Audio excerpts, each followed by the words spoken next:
संतोष सगळ्यांची नजर चुकवून गोठ्याच्या समोर येऊन उभा राहिला।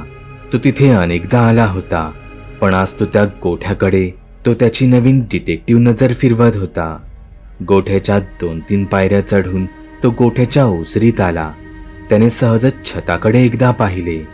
जेव्हा हा गोठा मूळ घराच्या रूपात होता तेव्हा या ठिकाणी नक्कीच एक झोपाळा बांधलेला असावा। तसे तिथे मोठे हुकही दिसत होते आणि त्यानंतर केवळ तेवढ्याच उघड्या भागात नंतर गुरं पाळली होती असावी। ही तीच जागा होती जिथे आता संतोषची आजी चेटकिणीसाठी ताट वाढून ठेवत होती। संतोष ज्या ठिकाणी उभा होता बरोबर त्याच जागी त्याने काल त्या चेटकिणीला पाहिलं होतं। संतोषचं मन घाबरलं होतं, पण तो स्वतःचीच पुन्हा पुन्हा समजूत घालत होता। समजा ती चेटकीण खरी जरी असली तरी भूतही काही दिवसाढवळ्या भटकत नाहीत। आपण संध्याकाळ व्हायच्या आधीच इथून निघायचं। संतोष अजूनही त्या मूळ घराच्या ओसरीत म्हणजेच बाहेरच्या भागात होता। त्यांचं संपूर्ण मूळ घर तर अजूनही भल्या मोठ्या कुलपातच अडकलेलं होतं। संतोषला त्याच्या सर्व प्रश्नांची उत्तरे केवळ तिथेच मिळणार होती। संतोषने आधी तर त्या दारावरचं जाडजूड कुलूप खेचून पाहिलं। इतक्या वर्षांत ते गंजलं जरी असलं तरी अजूनही मजबूत होतं।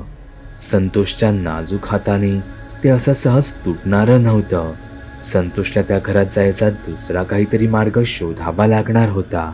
तोच संतोषला खटखट असा आवाज ऐकू आला। तो आवाज त्या घराच्या लाकडी खिडकीचा होता। असं वाटत होतं जणू ते घर संतोषला त्याच्या कवेत शिरण्याचा मार्गच दाखवत होतं। संतोषने नजर वळवून पाहिलं। ती लाकडी खिडकी बाहेरून बंद होती। तिला बाहेरूनच कडी घालण्यात आली होती, पण इतक्या वर्षांत आता ती काहीशी सैल झाली होती। संतोष त्या खिडकीजवळ आला। त्याने हळूवार त्या लाकडी खिडकीवर अडकवलेली कडी बाजूला केली आणि आपल्या दोन्ही हातांनी ती खिडकी संपूर्ण उघडली। तसा त्या खिडकीतून कुपट दमट वास बाहेर आला, पण समोरील दृश्य पाहून संतोषचं भानच हरपलं। लाकडी खिडकीच्या आत लोखंडी गज लावलेले होते, जे तोडून कोणीतरी आतल्या बाजूला खेचून घेतले होते। लोखंडी गज असे तोडून ते आतल्या बाजूला खेचून घेणे इतकी ताकद हे कोण्या सामान्य माणसाचं काम तर नक्कीच नव्हतं। तेवढ्यात संतोषला त्याच्या बाजूच्या घरातून त्याच्या आई वडिलांचा आवाज ऐकू आला। संतोषला जर का त्यांनी तिथे पाहिलं असतं तर त्याचा चेटकिणीच्या रहस्याचा शोध आज इथेच थांबला असता। त्याशिवाय आई वडिलांचा ओरडा तो तर वेगळाच मिळाला असता। हीच वेळ होती। संतोषने कसलाही विचार न करता सरळ त्या खिडकीतून आत प्रवेश केला आणि त्या घराची लाकडी खिडकी आतून बंद करून घेतली। संतोषचं हृदय जोरजोरात धडधडत होतं। त्याने असं आई वडिलांची नजर चोरून याआधी कधीच कोणतं काम केलं नव्हतं। आई वडिलांच्या रागापुढे त्याला तर याचं गांभीर्यही नव्हतं की त्याने इतकी वर्ष बंद त्या चेटकिणीच्या वाड्यात प्रवेश केला होता। संतोषने इथे तिथे पाहिलं। त्या घराच्या वरच्या बाजूने मुद्दामून काही झरोके पाडले होते, त्यातून आत उजेड पडत होता। घरात आत सगळीकडेच धुळीचे साम्राज्य होते। जुन्या लाकडी खुर्च्या, टेबल, कपाट यांना वाळवी लागून ते खराब झाले होते। संतोषने पायाने जमिनीवरची धूळ बाजूला सारून चेटकीण असल्याचे तिथे काही पुरावे मिळतात का ते पाहत होता, पण त्याला तिथे काहीच सापडलं नाही। म्हणून मग संतोष त्या घराच्या सगळ्या खोल्या तपासू लागला। किचनमध्ये पाय ठेवताच त्याला जमिनीवर सर्व भांडी अस्ताव्यस्त पडलेली दिसली। जुने रिकामी डबे आडवे उघडे पडलेले होते। पाण्याचे रिकामी हंडेही आडवे पडलेले होते। संतोषने नीट पाहिले, त्या भांड्यानं तर ठोकणं पडली होती। ती केवळ भांडीवरून खाली पडल्यामुळे नाही, तर कोणीतरी ती भांडी तिथे जोरजोरात आपटल्यामुळे झाली होती। संतोष तिथून बाहेर येताच त्याला किचनमधील काही भांडी आश्चर्यकारकपणे किचन बाहेर पडलेलीही दिसली। असं वाटत होतं तिथे कोणाचं तरी जोरदार भांडण झालेलं असावं। संतोष त्या घराच्या एका बेडरूम सदृश्य खोलीत गेला। तिथे जुन्या कापसाच्या गाद्या, गोधड्या आणि कपड्यांची बरीच गाठोडी बांधून ठेवली होती। त्या घरात वाळवीने तर सगळ्या भिंतींवरही ताबा मिळवला होता। संतोषला तिथे अजून एक खोली दिसली। तिच्या बाहेरच्या बाजूला काळवंडल्याच्या खुणा होत्या। संतोषने हळूच त्या खोलीत वाकून पाहिलं आणि त्या खोलीची अवस्था पाहून भीती त्याच्या शरीरातून विजेच्या वेगात गेली. ती संपूर्ण खोली आतून कोळशासारखी काळी झाली होती. खोलीचा कोपरानकोपरा हा काळा कुट्ट होता. कदाचित तिथे खूप वर्षापूर्वी आग लागली असावी. तिथे नक्कीच काहीतरी भयंकर घडलं होतं. तिथे संतोषला आता दिवसाढवळ्याही भीती वाटू लागली होती. संतोषने तिथून निघायचं ठरवलं. तेवढ्या संतोषला घराच्या छतावरून कोणीतरी चालत गेल्याचा आवाज आला. संतोष भीतीने काही क्षण तिथेच थांबला. त्याने तो आवाज ऐकण्याचा पुन्हा प्रयत्न केला, पण तसा आवाज त्याला परत ऐकूच आला नाही. कदाचित घरावरून एखादं वानर उड्या मारत गेलं असावं. संतोषला त्या घरात अगदी शेवटपर्यंत चेटकिणीच्या अस्तित्वाचे कोणतेच पुरावे सापडले नाही. पण त्या घरात दिवसाही भीतीची मात्र तीव्र जाणीव होत होती.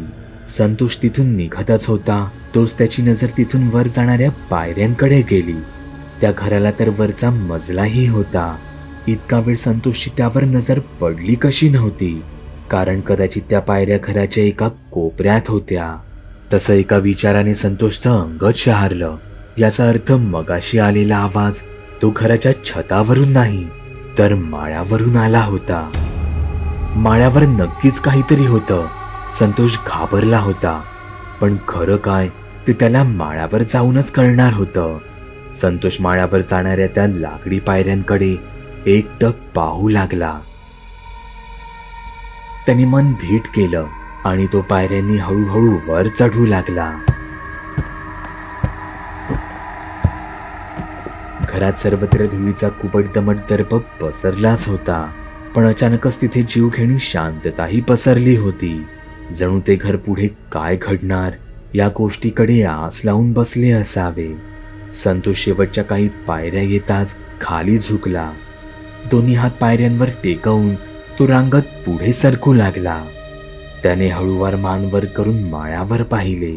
तो माळा जवळपास संपूर्ण घराभोवती पसरला होता. तिथे एखाद दुसरा झरोका असल्याने माळ्यावरचं नीटसं काही दिसत नव्हतं, पण समोरील गोष्टींचा संतोषला अंदाज मात्र बांधता येत होता. माळ्यावरही बऱ्याच जुन्या वस्तू आणि काही ट्रंक ठेवण्यात आल्या होत्या. तिथे एक लाकडी कपाटही दिसत होतं, पण त्या कपाटापाठचा संपूर्ण भाग दाट अंधारात लपून गेला होता. पण तिथे कपाटापाठी दोन काचेच्या गोट्यांसारखं काहीतरी संतोषला चमकताना दिसलं.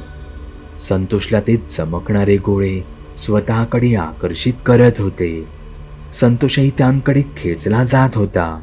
संतोषला तोवर त्या मोठ्या आकाराच्या गोट्याच भासत राहिल्या जोवर त्यांनी आपल्या पापण्या झाकल्या नाही.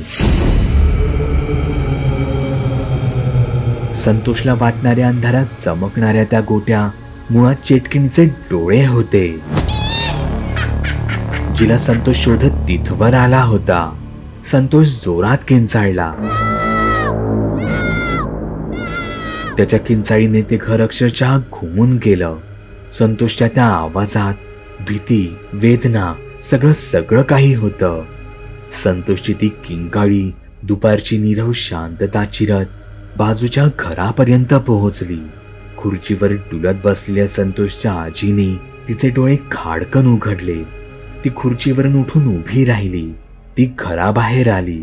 लहान मुलाच्या ओरडण्याचा आवाज तिला स्पष्ट आला होता, पण नेमका कुठून? संतोषच्या आजीने इथे तिथे सगळीकडे पाहिलं. तिथे कोणतंच लहान मूल नव्हतं, पण तिला राहवलं नाही. संतोषची आजी संतोषच्या आई वडिलांना हाका मारून बाहेर घेऊन आली. सासूबाई, काय झालं? बोलावलं आम्हाला? तुम्हाला संतोषच्या किंचाळण्याचा आवाज नाही का आला? संतोष, अहो त्याला तुम्हीच नाही का गावच्या मुलांसोबत पाठवलं? संतोषची आई जरा या गोष्टीवर मुद्दामूनच जोर देऊन म्हणाली, पण संतोषच्या आजीला वेळेचं गांभीर्य माहीत होतं. ती संतोषला घराबाहेर का ठेवत होती हे तिचं तिलाच ठाऊक होतं. अशा प्रसंगी भांडणापेक्षा तिला संतोषची काळजी अधिक भासत होती, म्हणून ती पुढे म्हणाली, पण एव्हाना तो दुपारचा जेवायला घरी तरी यायला हवा होता. मी जाऊन बघते ती मुलं नेमकी कुठे आहेत ती. असं म्हणत संतोषची आजी गेट बाहेर पडली. तिथे संतोषच्या आईला संतोषच्या आजीचं वागणंच कळत नव्हतं. काय हो, तुमच्या आईंचं मला तर वागणंच कळत नाही. कधी इतकी काळजी दाखवतात तर दुसऱ्या क्षणी संतोषला घराबाहेर ठेवतात. त्यांच्या मनात आहे तरी काय? तसं संतोषचे वडील हळू आवाजात पुटपुटले, तुला नाही कळणार तिची अवस्था. तशी संतोषची आजी धापा टाकत गेटपर्यंत आली. आई काय ग, अशी धावत का आलीस? तशी संतोषची आजी घाबरलेल्या तिच्या स्वरात म्हणाली, संतोष आज मुलांसोबत कुठे गेलाच नाही. तो तर अर्ध्या वाटेनेच पाठी परतला आणि घरी येताना तो तो तर चेटकिणीबद्दल बोलत होता.